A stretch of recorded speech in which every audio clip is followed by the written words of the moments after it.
So President Trump had a giant impromptu debate with Chuck Schumer and Nancy Pelosi, and this was in the Oval Office. They were not planning on this at all, and the media came in, and some fireworks started. Now, I enjoyed this for so many reasons. Let's watch, and then we'll talk about it. So the wall will get built, but we may not have an agreement today. We probably won't. But we have an agreement on other things that are really good. Nancy, would you like to say something? Well, thank you, Mr. President, for the opportunity to meet with you so that we can work together in a bipartisan way to meet the needs of the American people. I think the American people recognize that we must keep government open, that a shutdown is not worth anything, and that you should not have a Trump shutdown. You have the White House, the Trump shutdown. You have the White House, you have the Senate, you have the House of Representatives, you have the votes. You should pass it right now. No, we don't have the votes, Nancy, because in the Senate we need 60 votes. No, but in the House, and we don't you have. could bring it up right now. Yeah, but I can't, excuse me, but I can't get it passed in the House if it's not going to pass in the Senate. I don't want to waste time. Well, the fact is, you can get it started that way. The House we could get passed very easily, Okay, and we then do. do it. Then But do the it. problem is the Senate, because we need 10 Democrats to vote, and they won't vote. That's not the point, Mr. President. The point is that there are equities to be weighed, and we're here to have a conversation in a Correct. prayerful way, so I don't think we should have a debate in front of the press on this. But the fact is, the House Republicans could bring up this bill, if they had the votes, immediately, and set the tone for what you want. If we thought we were going to get it passed in the Senate, Nancy, we would do it immediately. We'd get it passed very easily in the House. No, that's We not would the get point. it, Nancy, I'd have it passed in 2 seconds. It doesn't matter, though, because we can't get it passed in the Senate because we need 10 Democrat votes. Well, That's the problem. again, let us have our conversation, then we That's can right. meet with the press again. But the fact is that legislating, and which is what we do. Right. You begin, you make your point, you state your case. That's what the House Republicans could do, if they had the votes. But there are no votes in the House, a majority of votes, for a wall, no matter where you start. Exactly right. You don't have If I needed the votes for the wall in the House, I would have them in one session, Well, then it would go be do it. done. Go do it. It doesn't help because we need 10 Democrats in No, the don't Senate. put it on the Senate, put it on the negotiation. Okay, let me ask you this, and we're doing this in a very friendly manner. It doesn't help for me to take a vote in the House where I will win easily with the Republicans. You will not win. It doesn't help to take that vote because I'm not going to get the vote Don't put of it the on Senate. I Senate, need Mr. 10 President. senators. That's the problem. Mr. President, you have the White House, you have the Senate. I have the you White House. The White of House is done, Representatives. and the House would give me the vote if I wanted it. But I can't because you I need, can't- Nancy, I you need 10 can't. votes from Chuck. Now, All right, let me Mr. say President, something here. Let me just say one thing. The fact is, you do not have the votes in the House. Nancy, I do. And we need Well, border let's take the security. vote and we'll Nancy, find out. Nancy, we need border security. It's very simple. Of course we do. We need border We security. do. People are pouring into our country, including terrorists. We have terrorists. We caught 10 terrorists over the last very short period of time. 10. These are very serious people. Our border agents, all of our law enforcement has been incredible what they've done. But we caught 10 terrorists. These are people that were looking to do harm. We need the wall. We need, more important than anything, we need border security, of which the wall is just a piece.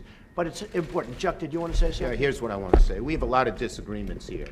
The Washington Post today gave you a whole lot of Pinocchios because they say you constantly misstate how much the wall is built, how much of the wall is built, and how much is there. But that's not the point here. We have a disagreement about the wall, Washington whether Post. it's effective or whatever. Not on border security, but on the wall. We do not want to shut down the government. You have called 20 times to shut down the government. You say, I want to shut down the government. We don't. We want to come to an agreement. If we can't come to an agreement, we have solutions that will pass the House and Senate right now and will not shut down the government, and that's what we're urging you to do.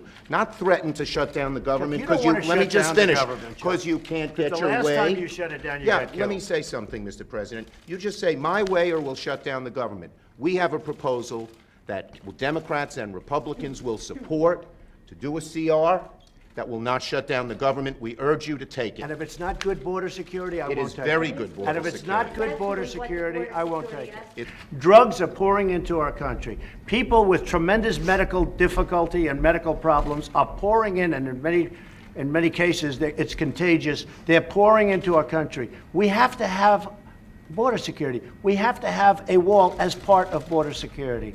And I don't think we really disagree so much. I also know that, Nancy's in a situation where it's not easy for her to talk right now, and I understand that, and I fully understand that.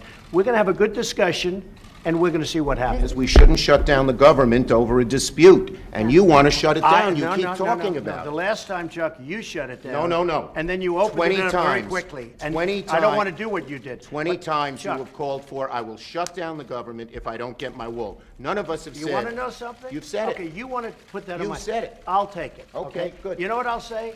Yes. If we don't get what we want, one way or the other, whether it's through you, through a military, through anything you want to call, I will shut down the government. Okay, absolutely. fair enough. And We I am disagree. proud, and I'll We tell you what, disagree. I am proud to shut down the government for border security, Chuck, because the people of this country don't want criminals and people that have lots of problems and drugs pouring into our country. So I will take the mantle.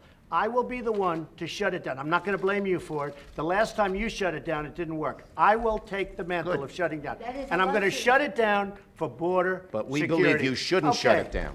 Thank you very much, everybody. That was awesome. I love that. Apparently, a lot of the reporters walked out of the room at the end of that, and they looked shocked. This is what people were saying on Twitter. They had this look on their face like, oh, we just saw Mommy and Daddy fight. And that's really stupid because people in D.C. keep expecting, in today's political climate, that everybody's going to act like it's 1998 again. I saw somebody else point that out on Twitter, and that's a great point. Everybody's acting like it's 1998, and we care a lot about civility and decorum, and meeting in the middle, yes. And it's not 1998. It's a new political era. And seeing Nancy Pelosi and Chuck Schumer and Trump go at it, as Pence awkwardly sat there, by the way, which was awesome. Seeing them go at it, yeah, that's more honest, I think. I really do. Because we know that they don't agree, and so they want to go at it in front of us and hash out their disagreements. Not only do I see nothing wrong with that, I think it's great. I think it's a positive thing. Now, a hilarious part of this is Trump apparently, reports are he was really pissed afterwards. And he was actually mad at Mike Pence for not backing him up and for just sitting there. And I find that so funny because Donald Trump is a guy who embarrasses himself about 12 times before noon on any given day. The other day with the smocking gun thing he said, where in the same tweet he said smocking gun twice. So he really thought smoking was spelt smocking. And that was incredibly embarrassing. That's not even the best misspelling. If he put SMOKEING, that's a better fuck up for smoking. But he put smocking. So that's embarrassing, but he didn't delete the tweet. He wasn't embarrassed about that. But now, after having a debate in the Oval Office with Chuck Schumer and Nancy Pelosi, now he's embarrassed? That wasn't even embarrassing. It was just a debate that they had in the Oval Office. So he's so weird, and his self-perception is just so off. His own meter where he gauges his own actions, it's just not calibrated properly. Favorite parts there, I like when in the middle of the debate, Trump was like, and we're doing this in a friendly manner. We're doing this in a friendly manner. No, you're not. You're debating, and that's fine. What's the problem with that? Now, Schumer made me laugh because he can't help himself but do the classic neoliberal centrist responses. Mr. President, the Washington Post gave you a bunch of Pinocchios on the cost of the wall and how much has been built. Oh, the Pinocchios. Oh, God. Chuck, the dude screams fake news at anything that paints him in a negative fashion or tells him he's wrong. So what's he going to do? He's going to do exactly what he did there. Oh, yeah, Washington Post. Okay. That's his way of saying, brush that shit aside. I don't care about that. So this strategy from Democrats of let's fact check him to death. That's not a solid strategy. Now, don't get me wrong. I'm not anti-fact checking. You can fact check. But you have to, what the left has to do is develop their own ideology and their own arguments and their own positions that they don't back away from. It's not enough to just fact check them. because they'll just swat your fact-checking aside and continue to bulldoze forward with their own very crystal clear and specific ideology. So I thought that was funny. And then, so the end of this is what got the most controversy. And I have mixed feelings on the end of it, to be honest with you. So Trump, that's when Trump was saying like, oh, okay, so I will take that. You told me it would be the Trump shutdown. I'll take that. It will be the Trump shutdown. So if the government shuts down, you could blame it on me. It is my fault. And I'll take that because we need to get what we want, which is border security, which is a wall. That's what he said. Now, historically, when a party shuts down the government, that party suffers massively after an extended period of time. It happened to the Republicans when they shut it down under Obama. They kept it closed for, I don't even remember, 1 week, 2 weeks, something like that. And their poll numbers were already low, and they tanked even more. So the Republicans did shut down the government under Obama, and it came back to hurt them. Now they bounced back after a while in terms of the poll numbers, but that's the conventional wisdom in D.C., and on this front, it's not totally wrong. Like, there's some truth to that idea that if you are the one who shuts down the government, then everybody's going to roll their eyes at you and say that's irresponsible and you shouldn't do that. And so that's why Schumer tried to paint it as it's your shutdown, but Trump did a little jujitsu and said, yeah, I'll take it because this is what I want and this is what I'm fighting for and this is what I told people I'd do. So my mixed feelings are, is it possible that comes back to bite Trump in the ass? Yes. Is it possible the Democrats could take that soundbite and run it in ads when the government shuts down? Yes. But here's where the mixed feelings come in. Find you a Democrat that argues for Medicare for all the way Trump just argued for the wall. See, even though this may come back to hurt Trump politically, there's something to be said about fighting on an issue that you care about. Now, obviously, I don't agree with Trump on this issue, so it's not about the substance of this particular issue. It's about the fact that, like, hey, Democrats, tell me one thing, anything, where you go, I care so much about this that, yeah, you're telling me I'm going to shut down this government shutdown is on me for this particular issue? I'll take it. The shutdown's on me. This is what we're going to get. Whatever it may be, living wage, ending the wars, New Deal, Medicare for all, campaign finance reform, and getting money out of politics.